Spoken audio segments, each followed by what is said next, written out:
بسم الله الرحمن الرحیم. د ټولو نه مخکې زه ټول افغان ولس ته د مینې نه ډک سلامونه وړاندې کوم. زما د نننۍ بیانیې موضوع ده په افغانستان کې د امریکې شتون 22مه برخه. ګرانو وطنوالو، که څه هم افغان حکومت هیڅکله په سیستماتیک ډول خپل قومندانان دې ته نه اړ کول چې د داخلي بریدونو مخه ونیسي، خو قوي قومندانانو به دا کار په خپله کوو. دوی د خپلو بهرني سلاکارانو پالنه کوله او د خپلو کسانو به هم په دقت سره پاملرنه کوله. تر ټولو د پام وړ د کندهار امنیه قومندان عبدالرازق و. په اګست کال 2012 کې وروسته له هغې چې یو پولیس په سپین بولدک کې یو عسکر وواژه، نو رازق په کندهار کې د پولیسو دننه بریدونه ختم کړل. هغه د سپین بولدک د پولیسو قومندان په دې ګوښه کړو چې د هغه نه د نورو قومندانانو لپاره یو مثال جوړ کړي. هغه بیا خپلو افسرانو او پولیسو ته امر وکړو چې مخکې له دې چې څه پېښ شي، نو باید چې د داخلي بریدونو مخه ونیسي او امریکایان به نه وژل کېږي. رازق د هغوی په اوږو مسؤلیت ور واچوه او ګواښ یې وکړو چې د ناکامۍ په صورت کې به هغوی ته سزا میلاویږي.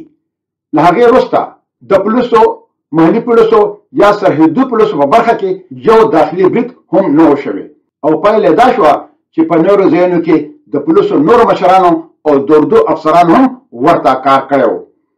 د رازق د هڅو سره تر ټولو مهم دلیل چې د بریدونو شمېر کم شوی و دا و چې د وتلو نه وروسته ډېر بهرني عسکر کم شوي وو. مطلب دا چې د بریدونو لپاره لږو هدفونو شتون درلوده، خو بیا هم د بهرنیانو د وژلو هیله هیڅکله هم ورکه شوې نه وه. په کال 2014 کې لږ تر لږه 7 بریدونه شوي وو چې په هغې کې د کابل په یو هسپتال کې یو بین المللي ملکي ډاکټر او په خوست کې 2 ژورنالستان په نښه شوي وو. د کال 2014 په 5 د اګست رفیع الله په کابل کې د افسرانو په اکیډمۍ کې د امریکا په یو وفد ډزې وکړې چې په هغې کې لوی جنرال هیرالډ ګرین ووژل شو او 11 نور امریکایان، برطانیان او المانیان پکې ټپي شول. هیرالډ ګرین په افغانستان کې د وژل شوو کسانو تر ټولو لوړه رتبه درلوده. متحده ایالاتو له 2001 کال راهیسې په افغانستان کې د ښځو د حقونو د ښه والي لپاره کار کړی و.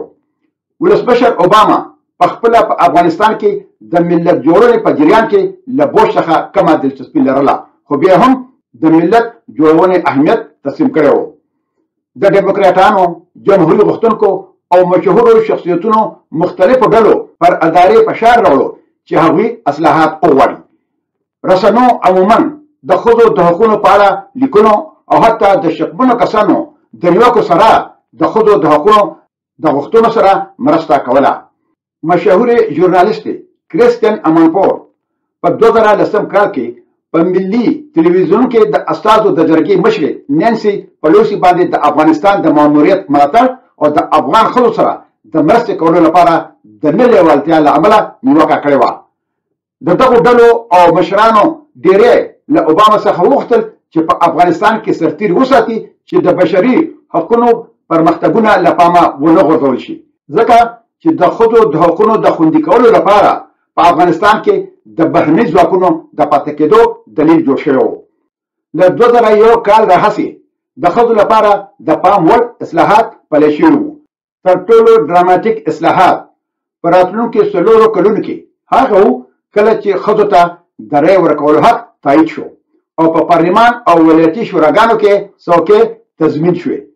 د 2005 کال پارلماني ټاکنو کې ګڼ شمېر ښځو په ملي سیاسي رول کې شتون درلوده. سربیره پر دې په راتلونکو 8 کلونو کې څو ښځې وزیرې شوې او حبیبه سرابي په بامیانو کې والي ټاکل شوې وه. له 2005 کال وروسته نورو پرمختګونو د ښځو ورځنی ژوند ښه کړی و، په ځانګړې توګه د روغتیا پاملرنې، کار موندنې او د زده کړې په برخه کې. د روغتیا پاملرنه په افغانستان کې د لویدیځ د مداخلې له لویو بریالیتوبونو څخه و. نړیوالې ټولنې د عامې روغتیا وزارت لاندې په ټول هېواد کې کلینیکونه او روغتونونه تمویل کړل.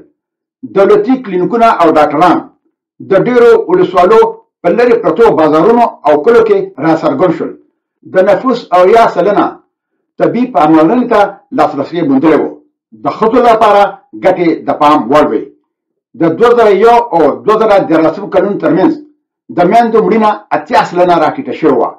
کلینیکونه او روغتونونه هم د هغو څو برخو څخه وو چې ښځې هم په کلیوالي سیمو کې د کار سره لیدل کېدلې. په عمومي توګه اقتصادي فرصتونو په هرات او کابل کې توفیر درلود او په چټکۍ سره وده کړې وه. خو څه هم په ټول هېواد کې د هغو مېرمنو سلنه چې د کار کولو راپور یې ورکړی و له 10 سلنې څخه کمه وه او دوی د کورني عایدو کې ونډه اخیستې وه چې بیا په کال 2009 کې له 1400 د مېرمنو سلنې څخه په 2014 کې 22 مېرمنو سلنې ته لوړه شوې وه. د 2000 او 2013 ترمنځ د ښځو عاید دوچنده شوی و. د دې نه پرته زده کړه د ښځو د حقوقو لپاره د لږ مقاومت لاره وه، ځکه چې قرآن په روښانه توګه وایي چې ښځې د زده کړې حق لري. افغان نارینه د نورو اصلاحاتو د منلو پر پرتله د ښځو په ځانګړې توګه د ځوانو نجونو ښوونځو ته د تګ په بشپړه توګه ملاتړ کوو. د جګړې په اوږدو کې د آسیا بنسټ سروېګانو له مخې لږ تر لږه 3% برخه افغانان په تعلیم کې د جنسیت په مساواتو باور درلود.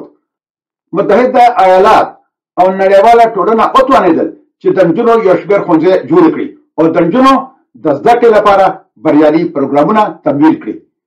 یو عام دلیل چې افغانانو به د دې لپاره ورکوو دا و چې هېواد په سم ډول په دې وجه روان دی چې هغه د نجونو د ښوونځیو پرانیستل وو. د 2001 او 2013 کلونو ترمنځ په لومړنیو او ثانوي ښوونځیو کې د نجونو شمولیت 3.2 میلیونو ته لوړ شوی و چې دا ډیره زیاته د خوشحالۍ خبره وه.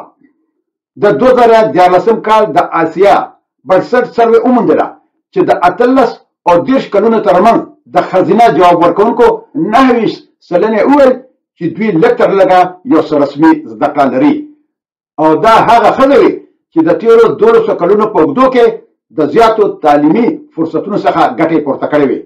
برعکس یوازې 12 سلنه ښځینه ځواب ورکوونکو چې عمرونه د 11 او 50 کلونو ترمنځ وو او هغوی د شوروي جګړې، کورنۍ جګړې او د طالبانو د اولني رژیم له لارې لویې شوې وې ځینې رسمي زده کړې ښودلې وې.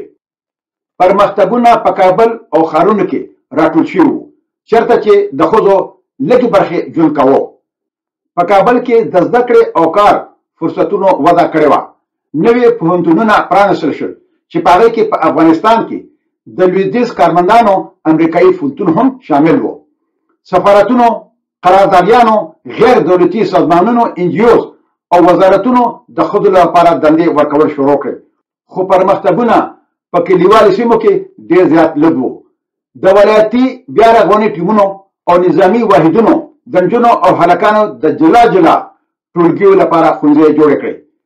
د امریکا مرین ځواکونو او فورس د ښځینه ښکیلتیا ټیمونه ځای پر ځای کړل چې د ښځو کلتوري روزنه وکړي چې په کلو کې د افغان مېرمنو سره د اړیکو لپاره کوچنۍ پروژې تنظیم کړي.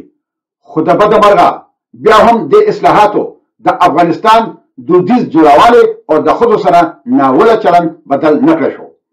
سروېګانو ښودلې وه چې په ختیځ او جنوب کې ډېری نارینه په دې باور نه و چې ښځې باید له کوره بهر کار وکړي. په ځانګړې توګه په کلیوالو سیمو کې کورني تاوتریخوالي، محدود کاري فرصتونه او د ازادۍ عمومي نشتوالی غالب و. دا ظلم د دودیز قبیلوي ژوند او پښتونولۍ سره تړلی و. افغان نارینهو ډېری وخت دا ادعا کوله چې دا هر څه د اسلام لخوا لارښوونه کیږي. د امان الله خان او بیا په تېرو وختونو کې د کمیونستانو د مداخلو په وړاندې د سالم پوهاوي سره لویدیځ او لیبرال فکر لرونکو افغانانو په قبیلوي ژوند کې له لاسوهنې څخه ډډه کړې وه. طالبانو په طبیعي ډول د ښځو لپاره د اصلاحاتو مخالفت کوو. دوی ځانونه د ښځو د وقار د مدافعینو په توګه معرفي کول. د طالبانو یوې ویبپاڼې الامیرا په 2012 کال کې استدلال وکړو چې د امریکایي اشغال په دې تیاره دوره کې زموږ د اسلامي او ملي دودونو او کلتور سره په بشپړ مخالفت کې ښځې په قصدي ډول د ناپوهۍ په لور اړول کیږي او د ډیموکراسۍ تر نامې لاندې غیر انساني شرایطو سره مخ کیږي. خو د ښځو د حقونو د لاښه کولو لپاره یو تر ټولو مهم اصلاحات د ښځو پر وړاندې د تاوتریخوالي له منځه وړلو قانون و. د غیر دولتي سازمانونو، ملګرو ملتونو او د امریکا د سفارت په ملاتړ د افغان ښځو مشرانو له 2005 کال څخه تر د 2009 کال پورې دا قانون مسوده کړی و. په دې مسوده کې د جنسي تیري، ناموسي وژنو، وهلو ټکولو او د افغان ښځو د نورو ظلمونو لپاره سزاګانې او جریمې لازمي شوې وې. د کابل پوهنتون د اسلامي حقوقو د پوهنځي د رئیس په ګډون مذهبي مشرانو په کلکه د دې وړاندیز سره مخالفت وکړو. د شخړې د مخنیوي لپاره د ښځو ډلو هڅه وکړه چې کرزی د پارلمان د رایې ورکولو پر ځای د فرمان له لارې دا قانون لاسلیک کړي. متحده ایالات په هغه وخت کې په افغانستان کې د ښځو سره د ناوړه چلند په اړه د افغانستان په دولت ډیر فشار راوړو. د بهرنیو چارو وزیر هیلری کلینټن، ولسمشر اوباما او همدارنګه د جرمني چانسلر انګلا میرکل د دې روایتو پر ضد سختې نیوکې وکړې چې مړونه د میرمنو سره د خپل ملکیت په توګه چلند کوي چې ګنې دا د دوی جایداد دی. اوباما هم دا کرغېړن وباله. نو له دې له امله کرزی د جولای په 19 کال 2009 کې د ښځو په وړاندې د تاوتریخوالي له منځه وړلو قانون لاسلیک کړو. د لاسلیک وروسته ځینې ښځو اندېښنه درلوده چې ممکن راتلونکي ولسمشر قانون بیرته واخلي. نو قانون جوړونکو دا قانون د تایید لپاره پارلمان ته وړاندې کړو. خو پخوانو د مجاهدینو قمندانانو، مذهبي مشرانو او نورو محافظکار یعنی قدامت پسند د پارلمان غړو دا قانون د خپل ځواک، قبایلي دودونو او مذهب لپاره د ګواښ په توګه وباله. د پارلمان یو مخالف غړي اعلان وکړو چې دا قانون به په هر صورت د سړک د ښځو لپاره وي. ښې ښځې چې د اسلام تر ساتنې لاندې ژوند کوي دې قانون ته اړتیا نه لري. په کمیټو کې بحثونه د دې په شاوخوا کې وو چې آیا دا قانون اسلامي دی او که نه. له بلې خوا دا قانون د لویدیځ ملاتړ لپاره په یو مسؤلیت بدل شو. د دې قانون د پارلمان مخالف غړو لویدیځ ملاتړ د غیر ضروري بهرنۍ لاسوهنې په توګه وګڼلو. یو حقوقي عالم دا قانون د بهرنیانو څخه ډالۍ وبلله. دا قانون د 2013 کال د مې تر د 18 پورې په پارلمان کې بند پاتې شو.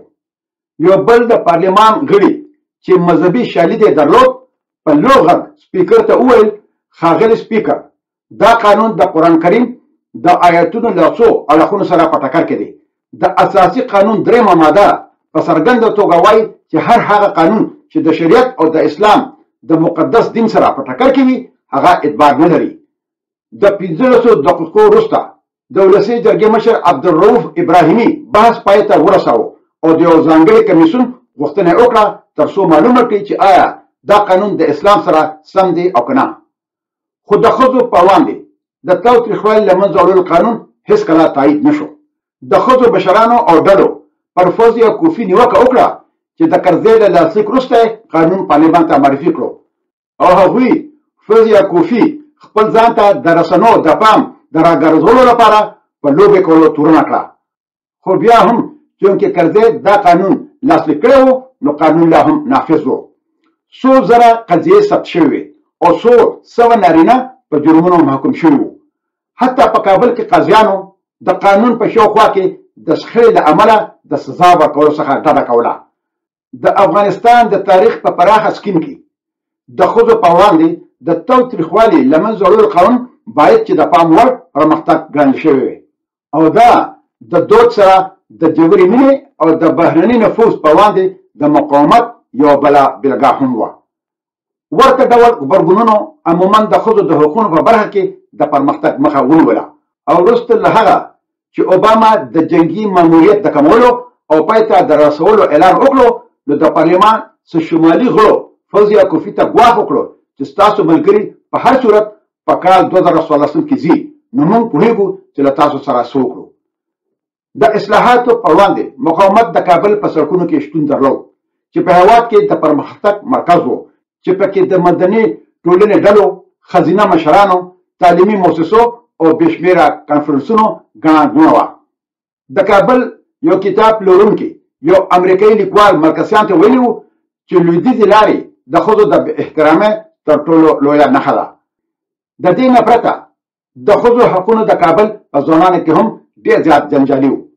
د هغو ځوانانو د نظرونو اورېدل چې د تعلیم یافته کارمند یا لږ تر لږه په بشپړ ډول پوښل شوو مېرمنو لخوا غوسه شوي یوه عامه خبره وه. د کابل پوهنتون د ځوانانو هلکانو د ناراضۍ سرچینه پېژندل کېده، خو له بلې خوا ناراضتیاوې یوازې هلکانو پورې محدودې نه وې. د نیویارک ټایمز ژورنالستانو اعظم احمد او حبیب ظهوري د 200 ځوانو مېرمنو د یوې ډلې شاهدان وو چې د ښځو اړوند د تاوتریخوالي له منځه وړلو قانون په وړاندې لاریون کړی و. دوی یو پوسټر درلود چې پکې لیکل شوي وو: زه ځانپوه ښځه نه یم، خو زه به د لویدیځ د تشو شعارونو لخوا دوکه نشم. د کابل د پټو احساساتو وحشتناک ثبوت 2 کاله وروسته په 2015 کال کې رامنځته شو. په هغه فروری کې فرخنده ملکزاده چې 20 کلنه وه او د یوې تعلیم یافته کورنۍ څخه وه، د کابل سیند په غاړه یو زیارت ته تللې وه. د زیارت دننه هغې یو نجومي ولیدو چې تعویضونه او نور توکي پلورل چې هغه غیر اسلامي وو. نو هغې د نجومي او د زیارت د ملنګ ساتونکي سره شخړه وکړه. یوه میاشت وروسته د مارچ د 19مې په ماسپښین فرخنده بیرته راغله او ښځو ته یې وویل چې تعویضونه وانخلي. ملنګ د هغو کوترو په منځ کې چې زیارت ته راټولې شوې وې راووت او د دوکانونو او سړک په اوږدو کې د خلکو ګڼې ګوڼې ته چغه کړه چې دې ښځې قرآن شریف سوځولی دی. غبرګون په ویرونکي ډول چټک شو. نارینهو فرخنده ونیوله، دوی چغې وهلې چې دا امریکایانو رالېږلې ده، دا مړکې. بیا خلکو فرخنده په سوکانو، لتو، ستنو او د لرګو په تختو وهله. لیدونکو په خپلو ګرځنده تلیفونونو کې د دې ظلم او قهر فلمونه جوړول. یو څو پولیسو بې ګټې هڅه وکړه چې فرخنده وباسي. نور پولیس څنګ ته هسې ولاړ وو او تماشه یې کوله. خلکو هغه وهله، موټر یې پرې وخجاو او دغسې هغه ډېره په بې رحمۍ سره ووژله. هغه به په مړینې هم خلکو وهله او بیا یې په مړینې ورته واچوله. اسمان ورته کتل، انسانیت ورته د بام په سر ګوته په خوله حیران جریان ولاړ و او په مخې کرکنډې اوښکې بهېدلې. دې وحشتناکې وجنې په کابل کې زرګونه افغانان او همدارنګه لویدیځوال په غوسه کړل. د فرخندې په جنازه کې په سلګونو کسانو ګډون وکړو. فرخنده د ښځو د ظلم یوه سمبول شوه چې دا د کلونو د اصلاحاتو د هڅو په اړه یو تریخ قضاوت و. فرخنده د هغه څه نښه هم ده چې افغانان د مبارزې ارزښت لري، خو د بده مرغه د کابل نارینو په خپله خوښه یوه شکمنې جینۍ په وهلو تر مرګه مړه کړه. د بهرانیانو د شتون او د افغان کېدو د معنی ترمنځ کړکېچ پر طالبانو، فوج، پولیسو، ښځو او د حکومت په ډولپوړو چارواکو اغېز وکړو. کرزی د 2001 کال له پیله هسې د افغانستان ولسمشر و. هغه د 2001 کال د یو بېرحمه قومي مشر څخه د یو ماهر سیاستوال او بالاخره په مشر بدل شوی و. د 2009 کال ټاکنو هغه د امریکا په وړاندې کینهګر، سرکش، حتی په زیان منونکی کس بدل کړی و، خو هغه بیا هم د افغانانو د ښه استازیتوب ادا کوله. کرزی د امریکا له اهدافو پرته د وطن او د ولس د ښېګړو لپاره هېڅکله هم واقعیتاً خپل اهداف نه درلودل او یوازې له دې لپاره چې په قدرت کې پاتې شي د اشغالګرو 14 کاله خدمت وکړو چې تاریخ به چېرته هم ونه بخي، ځکه چې تاریخ ډېر ظالم دی، هر یو کس په خپل ځای کې نه وي. کرزی باید د خپل ځان د ارزښت او د خپل حکومت د مشروعیت او بقا لپاره د یو افغان واکمن په توګه ارزښت لرلی وي، نه چې د بهرنیانو د یو ګوډاګي رئیس جمهور په توګه. خو بیا هم هغه دلته دومخې پالیسي چلوله او داسې به ولس ښکاره کوله چې ګنې د هغه دښمنان بهرنیان وو چې افغانانو ته زیان رسولی و، که هغه په پاکستان کې ترهګر وو، که په خپله پاکستان یا متحده ایالات. خو که دې د بهرنیانو پر ضد و، نو ولې د هغوی په کومک 14 کاله په ارګ کې ناست و. کرزی تل یو ایډیالیست انسان و. هغه به هسې په هوا کې لګیا و چې دې ایډیالیزم د جنگي مشر په توګه دغه کمزورتیا کې مرسته کړې وه. د بېلګې په توګه هغه د سولې لپاره خپلې هیلې په متحده ایالاتو پورې تړلې وې او په پاکستان یې فشار راوړو چې خپلې پالیسۍ بدلې کړي چې دا په حقیقت کې یو واقعیت غوښتونکی هدف نه و.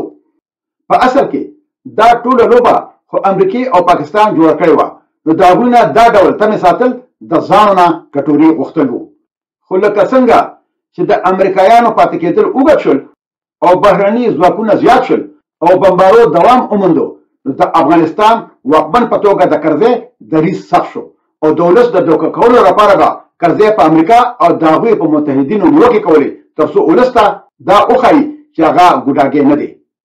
او دې کار د جګړې هڅو او متحده ایالاتو سره دغه اړیکو ته زیان رسولی و.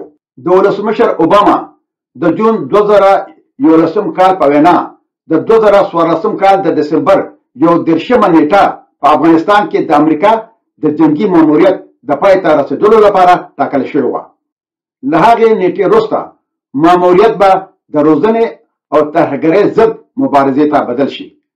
د 2014 کال له پای څخه په هیواد کې د امریکا د پاتې حضور د قانوني کولو لپاره اوباما غوښتل چې له افغانستان سره د رسمي تړونونو یوه ټولګه ولري.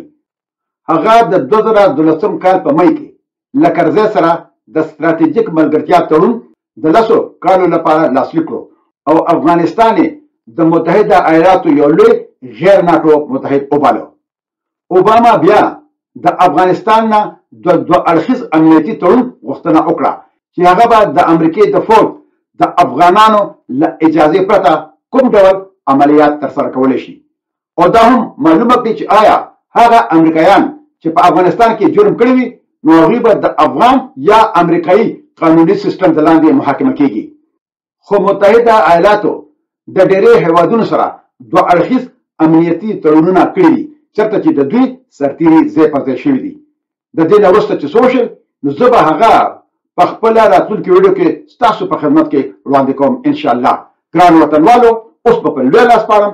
تل دې وي پښتو، تل دې وي پښتونولي او تل دې وي د اباسین او د مارګلې د غرونو نه تر د امو دریا پورې زموږ د پلار نیکه ګران خوږ ګلالې او ګل ګلزار وطن لوی افغانستان د ازادۍ په هیله مشال خان ټکر.